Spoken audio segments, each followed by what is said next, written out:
오늘은 구약과 신약의 관계에 대해 말해보겠습니다. 누가복음 24장 44절입니다. 또 이르시되 내가 너희와 함께 있을 때에 너희에게 말한 바 곧 모세의 율법과 선지자의 글과 시편에 나를 가리켜 기록된 모든 것이 이루어져야 하리라 한 말이 이것이라 하시고, 모세의 율법과 선지자의 글과 시편, 즉 모든 구약 성경은 신약의 예수님에 관해 기록된 거고, 그리고 그 모든 게 다 이루어져야 한다고. 요한복음 5장 39절입니다. 너희가 성경에서 영생을 얻는 줄 생각하고 성경을 상고하거니와 이 성경이 곧 내게 대하여 증거하는 것이로다. 여기 성경은 구약 성경을 말하는데, 이 구약에 영생이 있는 줄 알고 열심히 공부하고 지키지만 그 구약은 참 영생이신 예수님 자신을 증거하는 거라고. 그렇죠. 히브리서 9장 24절입니다. 그리스도께서는 참것의 그림자인 손으로 만든 성소에 들어가지 아니하시고 오직 참 하늘에 들어가사 이제 우리를 위하여 하나님 앞에 나타나시고, 그러니까 사람의 손으로 만든 구약의 성막이나 성전도 그 자체가 참 것이 아니라 참이신 예수 그리스도의 모형에 불과한 그림자라는 말씀입니다. 참 것의 그림자인 손으로 만든 성소라 하니까요. 골로새서 2장 16절 17절입니다. 그러므로 먹고 마시는 것과 절기나 월삭이나 안식일을 인하여 누구든지 너희를 편론하지 못하게 하라. 이것들은 장래 일의 그림자이나 몸은 그리스도의 것이니라. 부정한 음식이니 정한 음식이니 하는 그런 규례도, 그리고 절기니 월삭이니 안식일이니 하는 그런 것들도 다 신약의 그리스도의 그림자라는, 몸은, 실체는 예수 그리스도라는 말씀입니다. 그래서 안식일도 예수 그리스도로 말미암아 우리 믿는 이들에게 주어지는 참된 안식의 그림자로 주어진 것이기에, 그래서 더 이상 안식일을 지키지 않잖아요. 그렇죠? 그 안식이 예수님으로 이루어져 우리에게 주어졌으니까요. 절기도 마찬가지고요. 유월절이니 오순절이니 그리고 수장절이라고 불리는 초막절 같은 이런 절기도 그 절기가 의미하는 내용이 다 예수 그리스도로 이루어졌으니까요. 그래서 지금은 지킬 필요가 없는 거지요. 그래서 사도가 갈라디아서 4장 9절로 11절을 통해 이렇게 일갈하는 거지요. 이제는 너희가 하나님을 알 뿐더러 하나님의 아신 바 되었거늘 어찌하여 다시 약하고 천한 초등학문으로 돌아가서 다시 저희에게 종노릇 하려 하느냐. 너희가 날과 달과 절기와 해를 삼가 지키니 내가 너희를 위하여 수고한 것이 헛될까 두려워하노라.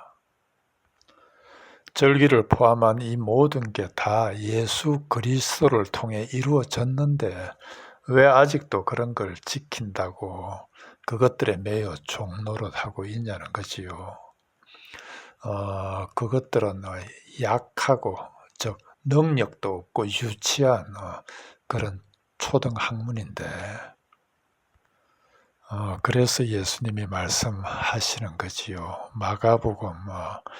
마태복음 5장 17절입니다. 내가 율법이나 선지자나 폐하러 온 줄로 생각지 말라. 폐하러 온 것이 아니요 완전케 하려 함이라. 율법이나 선지자, 즉 구약은 신약의 예수 그리스도 안에서 완전하게 된다는 말씀입니다. 구약이 필요 없다는 게 아니라 그 자체로는 완성품이 아닌 신약과 짝을 이루어야 완성된다는 것이요. 그래서 신약의 예수님이 그걸 완전하게 하려 오셨다는 것이요.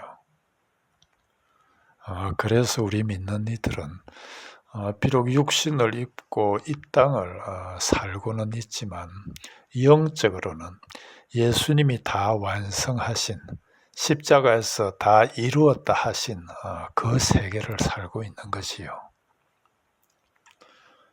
그런데요, 그럼에도 오늘날 적지 않은 이들이 예수를 전하면서도 여전히 구약의 율법도 지켜야 한다고 가르치는데, 그래야 하나님이 복도 주시고 구원도 이루어진다고 하는데, 많은 이들이 이 소리에 속아 넘어갑니다. 고린도후서 11장 4절입니다. 만일 누가 가서 우리가 전파하지 아니한 다른 예수를 전파하거나 혹은 너희가 받지 아니한 다른 영을 받게 하거나 혹은 너희가 받지 아니한 다른 복음을 받게 할 때는 너희가 잘 용납하는구나. 여러분들, 이게 초대교회 때 있었던 일입니다. 초대교회 때는 목숨을 걸고 예수님을 믿었던 그런 때거든요. 그런데 목숨을 걸고 믿었던 그런 때에도 사람들이 이랬는데, 그렇다면 오늘날 같은 이런 때는 어떻겠는지요? 이런 거짓들이 훨씬 더 기승을 부리고 사람들은 그런 다른 복음을 훨씬 더 잘 받아들이지 않겠냐는 말씀입니다. 디모데후서 4장 3절 4절입니다. 때가 이르리니 사람이 바른 교훈을 받지 아니하며 기가 가려워서 자기의 사욕을 쫓을 서성을 많이 두고 또 그 귀를 진리에서 돌이켜 허탄한 이야기를 쫓으리라. 여기 때가 이르리니 하는 그 때가 언제일까요? 당연히 오늘날이겠지요. 고린도전서 4장 15절입니다. 그리스도 안에 1만 서성이 있으되 아버지는 많지 아니하니. 오늘날 복음으로 우리를 낳는 그런 아버지 같은 서성이 많지 않다는 말씀입니다. 우리 모두 이 때와 주의를 잘 살펴야 되는데요. 많은 이들이 예수를 믿고 거기에다가 율법 잘 지키면 11조 잘하고 종교행위 열심히 하면 이 땅에서도 복받고 구원도 이루어진다는 이 말을 듣고 열심을 냅니다. 그런데요, 하나님은 우리의 율법 지킴이나 어떠한 종교 행위에 대한 보상으로 이 땅의 물질이나 세상의 힘 같은 거 절대 주지 않으십니다. 구약의 많은 가축이나 자손, 넓은 땅 같은 그런 눈에 보이는 것들은 신약의 예수 그리스도로 말미암아 주어지는 하늘의 것들이 얼마나 풍성한지를 우리에게 모형으로 보여주는 건데, 그런데 아직도 많은 이들이 그 구약의 것들을 붙들고 있습니다. 그건 유대교나 이슬람교가 하는 짓인데 말입니다. 하나님은 오히려 우리가 이 땅에서 물질이나 세상의 힘 등으로 행복해하며 하나님을 잊고 사는 걸 참지 못하십니다. 풍성한 물질도 누리고 하나님도 잘 섬기면 되지 않겠냐 하겠지만은, 그게 가능하다면 예수님이 하나님과 재물을 함께 섬기지 못한다고 하셨겠냐는 말씀입니다. 그래서 하나님은 오히려 그것들을 우리에게서 거두어 가십니다. 그 그게 우리에게 때때로 고난으로 다가오는데, 그러나 그런 하나님의 빼앗음이 우리 안에 하늘의 신령한 복을 채우시는 그분의 손길인 거지요. 그럼에도 그 하늘의 신령한 복이 가시적으로 우리 눈에 보이지 않기에, 즉 예수께서 다 이루신 그 풍요로운 하나님 나라가 가시적으로는 우리 눈앞에 오지 않았기에, 그래서 하나님이 우리에게 성령을 부으시고 믿음이라는 걸 은혜로 주시는 거지요. 그래서 우리는 그 믿음으로, 믿음이라는 게 히브리서 11장 1절의 말씀대로 바라는 것들의 실상이고 보이지 않는 것들의 증거니까, 그래서 구약에서는 그 하늘의 풍성함을 보이는 걸로, 즉 자손이니 땅이니 가축이니 하는 그런 보이는 걸로 주셨지만, 이제는 이 믿음으로 바라고 보이지 않는 하늘의 신령한 것들을 실체로 하여 세상에 증거하는 그런 삶을 살아가야 하는 거지요. 그래서 신약 시대에 우리 믿는 이들에게는 오히려 구약에서처럼 그렇게 눈에 보이는 것들이 많이 주어지면 안 되는 거지요. 왜냐하니 그렇게 눈에 보이는 것들이 주어지면 우리가 바라고 보이지 않는 것들의 실체이고 증거인 믿음을 발휘할 수도 없고 필요도 없으니까요. 눈에 보이는데 왜 믿음이 필요하겠냐는 것입니다. 그런 눈에 보이는 것들 없이도 예수님 안에서 완성된 하늘의 풍요를 믿음으로 실제로 하고 증거하며 살아가는 이들을 성도라 하는 거지요. 거룩한 무리, 성도.